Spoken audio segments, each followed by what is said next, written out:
It's TikTok time. Wait, who's no? This is not. I like TikTok time. Josh doesn't like TikTok time. That's true. Josh doesn't seem like he likes TikTok time all that much. He hates TikTok time. I actually thoroughly enjoy it. But you we're see, gonna hey, do. I'm keeping that to myself. You can't. There's no proof of that, but I'm keeping that to myself. Okay, that's fair. Fine. We're gonna do one that you guys both seem to enjoy a couple of weeks ago. We're going back to who had the better career. Are y'all ready? Krssi, I'm ready. Oh, this is fun. Josh. Yeah. All right. So we'll start with Josh. Who had the better career? The Rockers or Kendrick and London? Brian Kendrick and Paul London. And the Rockers in which rock? As in Shawn Michaels and Marty Jannetty Rockers? Yeah. This is who had the better career as a tag team. It's not who had the better individual career out of these guys, because obviously that's an easy question. I mean, that would be a landslide.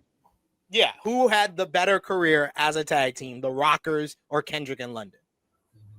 I'm gonna lean with Kendrick and London.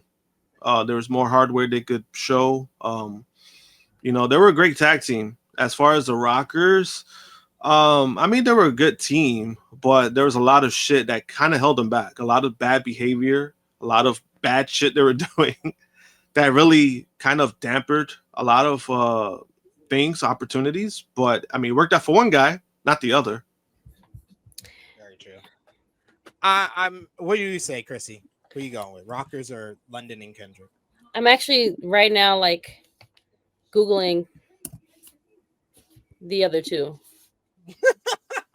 That's part of the era you said you haven't watched, Krssi, to be fair. Okay, then there we go. Because I'm like, who the fuck are these guys? Paul London and Brian Kendrick. I'm like, I don't know. They look like dorks. They look like goofballs. You remember Brian Kendrick?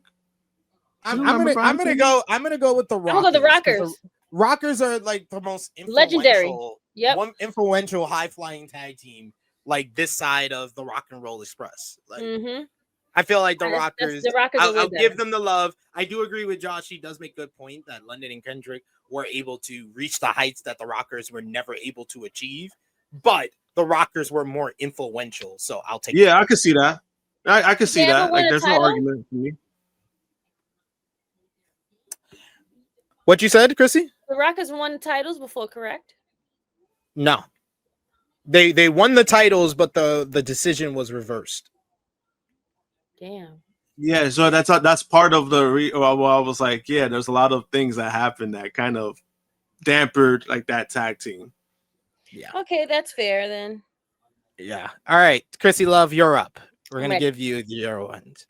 This is a good one. It's interesting because of what we just discussed. So you can't take into account what we just discussed. Okay, Krssi? Who had the better career? Gail Kim or Mickie James?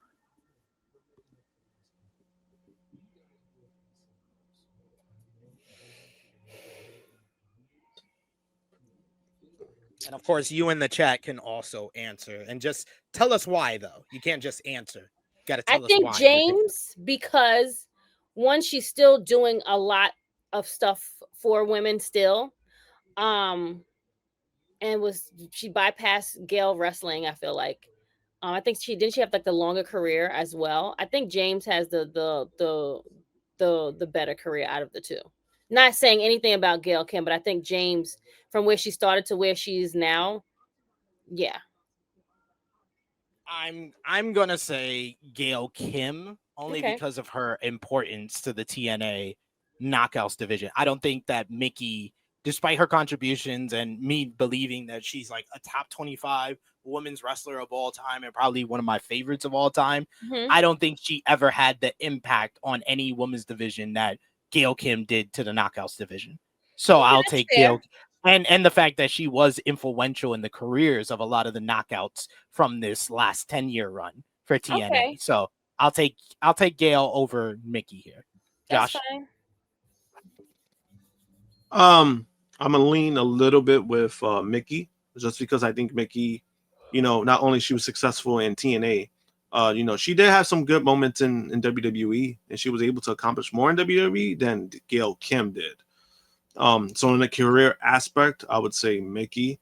Obviously, what Gail did for the knockouts, she played a major part, and that's why when she was let go to begin with, that's why a lot of people were vocal about it, because she was still, and I still believe she's still an asset. Like, I still believe that. Like, even regardless of what we were saying, she's still a big asset for the industry, I believe, for women's wrestling. All right, this is a good one for you, Josh. Really good one. Who had the better career, or a better question, whose career would you rather like to have? Christopher Daniels or R-Truth?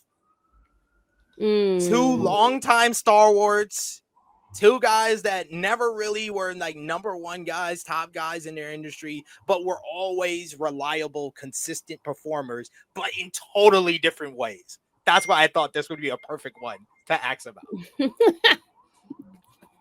Damn, that is a good one. I think if you're talking about terms of, it's a good one for obvious reasons. I'm probably gonna say Daniels, just of like the amount of work that he put into the ring, a lot of stuff that he did, a lot of matches, but also there's a lot that he accomplished without the WWE moniker. Like, you'd also forget, like, he never went to WWE, and he accomplished so much without that. I think I'm gonna lean with Christopher Daniels, but with R-Truth, it's a good argument there, because not only R-Truth was actually good. He was good in the ring. To give him credit, he was good in the ring. Like, I'm kind of with MCATs. I'm taking R-Truth, especially. I was gonna say R-Truth. Whose career would I rather have? I'd rather be the guy who's not taking bumps. Oh yeah, as far as to get a paycheck and do less, yeah, it's R-Truth. That's like given, but as in like wanting to be like the craft of wrestling, it's Christopher Daniels. But R-Truth, not taking less bumps. There's no slight to that. The dude was smart for that. He played it very smart, and there's a reason why, he's been around this long, to the point that he was fired and then came back. So still all credits to R-Truth. I got nothing against R-Truth at all. There we go. All right, Krssi, got another one for you here. Who had the better career, Bryan Danielson or Adam Copeland? Oh my God, that's a good one. That's a hard one. Jesus Christ. I'm going Danielson though. That's a fucking good. This is a fucking good one. I don't think there's any wrong answer though. There's not a wrong answer here.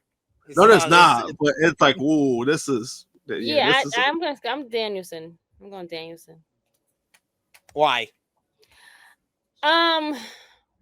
More so because he did more than Cope. I feel like Danielson has been like on like so many different platforms and just had a longer longevity.